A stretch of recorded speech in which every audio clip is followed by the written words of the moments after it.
qu'on a terminé la définition, ce qu'il convient maintenant de faire, c'est de procéder à l'analyse de cette définition. Donc, nous allons prendre la première branche de la métaphysique, c'est-à-dire la métaphysique comme science des réalités métaphysiques. Qu'est-ce qu'on va retenir comme élément d'analyse? Premièrement, lorsqu'on parle de la métaphysique comme science des réalités métaphysiques, il ressort de cette définition que la métaphysique considère qu'il y a un ordre ou une catégorie de réalité qui échappe à toute possibilité de connaissance par expérience sensible. Qu'est-ce que cela veut dire? Cela veut dire que dans la métaphysique, on considère qu'au-delà des objets qui sont perceptibles dans ce monde physique, il y a à côté de ces objets que l'on peut appréhender par les sens, il y a d'autres catégories d'objets que nous ne pouvons pas appréhender par les sens. Parmi ces objets, on peut citer par exemple Dieu. On ne peut pas percevoir Dieu. Autrement dit, Dieu, on ne peut pas l'entendre. On ne peut pas non plus le voir. On ne peut pas le toucher. Ou bien l'âme, on ne peut pas la voir, on ne peut pas la toucher. Donc c'est pourquoi on dit, on considère qu'il y a une autre catégorie de réalité. Par exemple, à côté de mon téléphone que je peux toucher, ou bien de la sonnerie que je peux entendre, il y a d'autres catégories de réalité que je ne peux pas appréhender par mes sens. C'est la première idée qui ressort de la définition que nous avons donnée de la métaphysique. La deuxième idée qui ressort de cette définition et qu'on peut retenir comme point d'analyse, c'est que ces réalités ne sont connaissables que par le moyen de l'intellection pure, par la seule raison. Qu'est-ce que cela veut dire? Si donc les sens sont inaptes à nous faire connaître ces réalités, parce que aussi en l'homme il y a plusieurs facultés par lesquelles il peut appréhender le monde. Donc les sens nous permettent de connaître le monde. La raison également nous permet de connaître le monde, ou encore le cœur. Mais en mettant de côté, en évoquant les sens, donc en évoquant la connaissance sensible dans la connaissance de ces réalités métaphysiques, la métaphysique considère que ces réalités qui ne sont pas connaissables par les sens, il n'y a que la raison seule qui peut nous permettre de connaître ces réalités. Et d'ailleurs, cela transparaît à travers le propos de Descartes, lorsqu'il dit « La métaphysique est la connaissance de Dieu et de l'âme par la raison naturelle, par la lumière naturelle ou raison au bon sens. » Donc on connaît Dieu. Qu'est-ce qu'on cherche à connaître de Dieu? On cherche à connaître l'être de Dieu, par exemple, les attributs de Dieu. On cherche également à démontrer l'existence de Dieu, mais au moyen de la raison. Ça, c'est la deuxième idée qui ressort de la définition et qu'on peut retenir comme point d'analyse. Mais on peut également retenir un troisième point. C'est que la métaphysique est synonyme d'ontologie. Qu'est-ce qu'il faut entendre par ontologie? Le mot ontologie a une origine grecque. Il vient du mot ontos, qui veut dire être, tout simplement, et logos, que l'on peut traduire par soit science, raison, discours ou étude. Donc lorsqu'on parle d'ontologie, l'ontologie c'est la science de l'être en tant qu'être. Autrement dit, c'est la science qui cherche à étudier les principes généraux de l'être. C'est Aristote d'ailleurs qui disait « il n'y a de science que de ce qui est général ». Donc l'ontologie, son domaine c'est ça, c'est l'être. Et on cherche à dégager les principes généraux de l'être. Au sens général, L'ontologie se pose la question de savoir qu'est-ce que l'être en tant qu'entité abstraite générale, indépendamment de ce qui est. L'être en tant que réalité ultime, qu'est-ce qu'il est? Les réponses ici sont multiples selon qu'on est chez tel ou tel autre auteur. Par exemple, chez Platon ou chez Aristote, ils ne vont pas donner la même réponse. Donc l'interrogation consiste à savoir qu'est-ce que l'être au sens général du terme. Mais au sens particulier, nous dit Auguste Comte, la métaphysique cherche surtout à expliquer la nature intime des êtres. Autrement dit, lorsqu'on prend les êtres, on cherche à savoir ce qu'ils sont réellement, quelle est leur essence, au-delà de leurs multiples formes, au-delà de la contingence, au-delà de leur apparence multiple, au-delà du changement. Qu'est-ce qui les caractérise fondamentalement? Qu'est-ce qui les détermine? Ou alors, quelle est l'origine des choses? Quelle est la destination? Où vont les choses? Quelle est leur finalité? Le mode essentiel de production de tous les phénomènes. Cela également, on peut le retenir comme analyse de la définition. Un quatrième point, non moins important, qui est même particulièrement important, consiste à comprendre, suite à la définition en fait de réalité, ces objets de la métaphysique sont plus des réponses à des interrogations.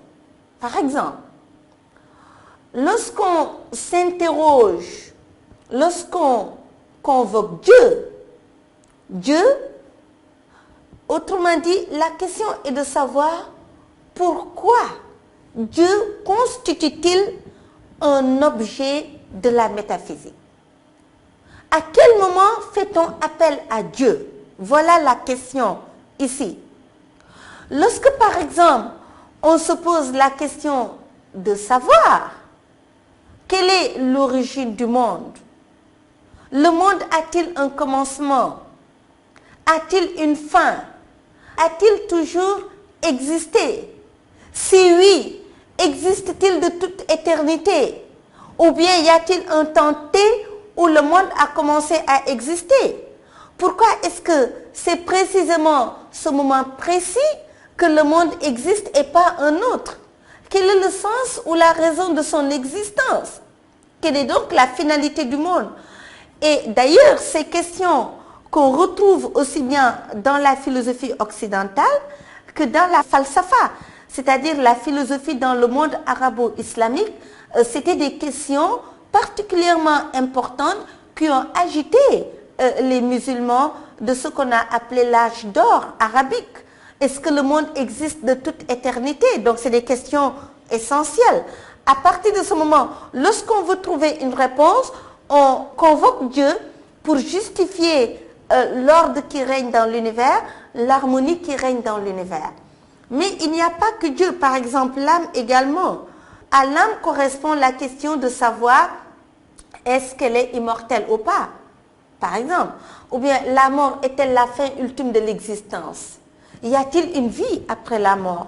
L'imam Ghazali a écrit un ouvrage qu'on appelle La perle précieuse, la vie après la mort. On se pose la question de savoir est-ce qu'il y a vraiment une vie après la mort? Ou bien lorsqu'on meurt, la vie s'arrête ici-bas, il n'y a pas d'au-delà. Et s'il y a un au-delà, donc est-ce qu'il y a un jugement? L'homme sera-t-il jugé pour les actes qu'il a eu à poser ici dans cette vie? Donc ici, lorsqu'on regarde bien cette question, en fait, on voudrait aussi savoir si l'homme est mortel par son corps et immortel par son âme. Donc cela voudra dire qu'on considérerait peut-être qu'il y aurait une dualité en l'homme. Il y a le corps d'un côté et il y a l'âme. Donc on s'interroge, est-ce que ça a toujours été comme cela? Ou bien à un moment donné, il y a eu le corps, puis après on a insufflé une âme au corps, et que donc la mort, est-ce qu'il serait la séparation de l'âme et du corps? Donc si tel est le cas, d'où viendrait cette âme-là? Quelle est sa provenance? Donc voilà des questions que nous nous sommes posées certainement au moins une fois dans notre existence. Donc, une fois qu'on a terminé cette analyse, on peut quand même s'arrêter un moment pour retenir l'essentiel. Premièrement, la métaphysique cherche à comprendre la cause première, la fin dernière et la nature intime de tout ce qui est. Donc ça, c'est un point fondamental. Un deuxième point important qu'on doit retenir de cette analyse, c'est que la métaphysique est aussi considérée comme une théologie rationnelle. Mais à la différence que la théologie telle que nous la connaissons s'appuie sur la révélation. Cela se comprend parce que dans théologie, on a théos, ça veut dire Dieu et logos, science. Donc, dans la théologie, qui est l'étude de Dieu, puisque c'est Dieu qui se révèle, c'est Dieu qui parle, donc ici, on s'appuie sur la révélation. Donc, par la grâce de Dieu, Dieu se révèle aux hommes. D'ailleurs, on peut l'étayer par un hadith qudsi où Dieu dit « Je fus un trésor caché, j'ai voulu être connu et j'ai créé le monde pour me révéler aux hommes. » Donc, en observant le monde, on peut connaître Dieu se révèle à travers sa création. On reconnaît un artiste à travers ses œuvres. Si donc le monde est le fruit de la création divine, en observant l'œuvre de Dieu, on peut connaître Dieu. Dieu se révèle à travers son œuvre. Deuxième point, la métaphysique, elle, se fonde sur la raison. Si la théologie se fonde sur la révélation parce qu'il y a la présence de Dieu, la présence du surnaturel, la métaphysique, elle accorde du crédit à la raison. Donc, elle fait foi à la raison, elle cherche à comprendre le monde. Cette cosmologie, elle est donc une cosmologie rationnelle. Par voie de conséquence, on dira que la théologie et la théologie rationnelle, un objet identique, c'est Dieu ou bien l'âme, mais le procédé, l'étude est différente. On ne s'appuie pas sur les mêmes choses. D'un côté, c'est-à-dire dans la théologie, on s'appuie sur la révélation, mais en philosophie, on s'appuie sur la raison. La raison que Kant appelle le seul tribunal légitime quand on est dans le domaine de la philosophie. Alors, donc nous avons terminé la première partie de l'analyse. C'est-à-dire, nous venons d'analyser la première branche de la métaphysique considérée comme science des réalités métaphysiques. Dans un second moment, nous allons analyser la deuxième branche fondamentale de la métaphysique. Cette branche, donc, c'est elle qui se constitue comme science des fondements de la connaissance et de la certitude. Qu'est-ce que la définition nous révèle ici? Lorsqu'on considère la métaphysique comme science des fondements de la connaissance et de la certitude, il y a la première chose qu'il faudra retenir. Les fondements de la connaissance. Lorsque la métaphysique s'intéresse aux fondements de la connaissance, la question que la métaphysique soulève est la suivante. À quelles conditions la connaissance est-elle possible? C'est-à-dire, quelles sont les conditions qui permettent de dire qu'on peut véritablement connaître une chose? Donc, il y a ici en filigrane un problème fondamental qui se pose. C'est le problème de la vérité. Quand est-ce que je peux dire réellement que je connais une chose? Chez Aristote, par exemple, il évoque les 4 causes. La cause matérielle, la cause formelle, la cause efficiente et la cause finale. La cause matérielle, c'est lorsqu'on se pose la question de savoir quelle est la matière à partir de laquelle l'objet a été créé. Par exemple, prenons ce bâtiment, la classe. De quel matériau avons-nous besoin pour construire cette classe? Donc, la cause matérielle renvoie aux matériaux, à la matière. Quelle est la matière à partir de laquelle la chose a été fabriquée? La cause formelle, c'est l'idée. Par exemple, si l'on parle du bâtiment, quel est le plan? L'idée que j'ai dans ma tête, le plan du bâtiment. Parce qu'avant de construire le bâtiment, il faudrait déjà que je l'ai dans ma tête, que j'ai l'idée de bâtiment dans ma tête, que j'ai le plan dans ma tête. D'ailleurs, de ce point de vue, c'est ce qui fait dire à Karl Marx que les animaux ne travaillent pas.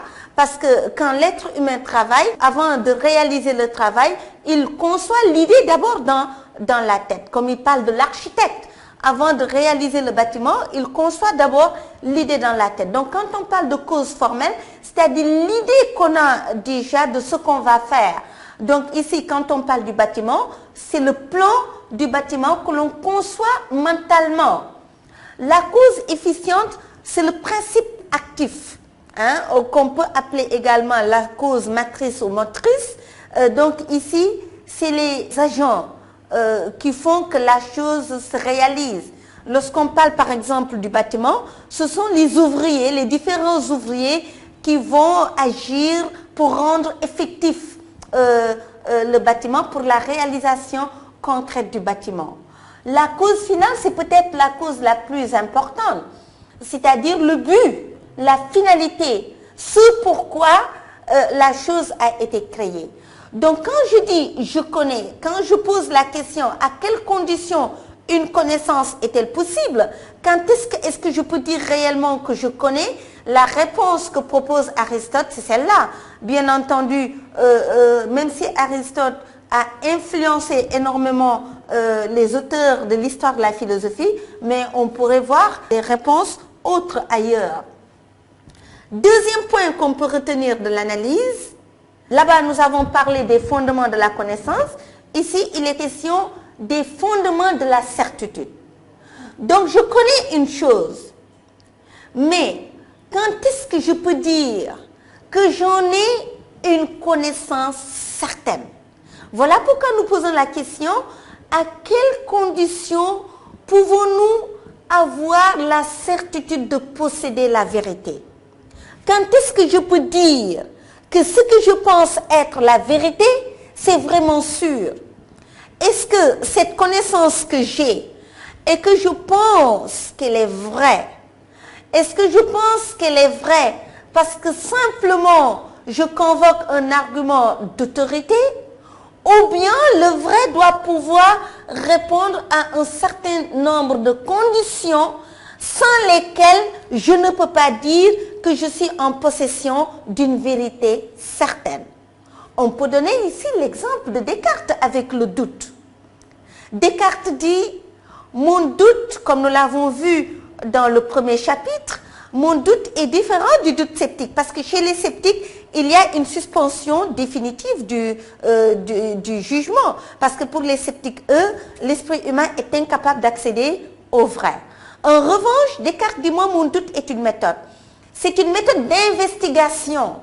C'est une méthode qui me permet d'accéder justement à une vérité certaine. Donc, à quel moment je peux dire que je détiens la vérité, une vérité certaine, c'est-à-dire une vérité indubitable? C'est lorsque, au sortir du doute, que cette vérité à laquelle j'accède soit une vérité indubitable. Et donc voilà pourquoi nous disons est vrai ce qui apparaît à l'esprit de manière claire et évidente. Donc l'évidence est un critère de vérité. Descartes dit elle doit apparaître à un esprit de la manière la plus évidente, à un esprit pur et attentif. Donc lorsque je laisse mon esprit, il est désencombré, rien ne le perturbe, donc cet esprit voit la vérité avec clarté, voit la vérité avec évidence. Il n'y a plus possibilité d'en douter. Donc nous avons terminé, du moins avec ce premier point. Nous poursuivons toujours l'analyse de la définition de la métaphysique comme science des fondements de la connaissance et de la certitude. Alors, dans le troisième point, ce qui va nous préoccuper, c'est en fait l'objectif de cette quête. Qu'est-ce qu'on recherche avec une telle quête? Donc, avec une telle quête, on comprend que le principe explicatif de tout ce qui est, l'équation générale de l'univers, c'est ça qu'on cherche à comprendre. Quelle est l'équation générale de l'univers? Si l'on peut dire, quel est le secret que renferme l'univers? Donc ça, c'est important. Le philosophe, nous dit Aristote, est celui qui possède la totalité du savoir sans en avoir la science de chaque objet en particulier. Donc en réalité, la connaissance du philosophe est une connaissance globale. Ce n'est pas, le philosophe ne va pas morceler l'être en des parties comme on le verra avec les sciences. Les sciences morcellent l'être. Mais le philosophe, il prend l'être dans sa totalité. Voilà pourquoi la vision qu'il a de l'être est une vision synoptique. C'est ça que Aristote veut nous faire comprendre. Voilà pourquoi nous avions dit, il n'y a de science que de ce qui est général. Donc il ne s'agit pas de connaître chaque objet en particulier. Lorsque par exemple, je cherche à connaître le triangle, je ne vais pas chercher à connaître tel ou tel autre triangle en particulier, mais je vais dégager les propriétés générales du triangle. Je vais dégager les principes généraux du triangle. La métaphysique est considérée comme philosophie première en ce qu'elle définit les conditions qui rendent possible toute autre connaissance. Donc si tel est le cas, la métaphysique, elle est fondatrice. On comprend pourquoi Aristote l'avait considérée comme étant la philosophie première.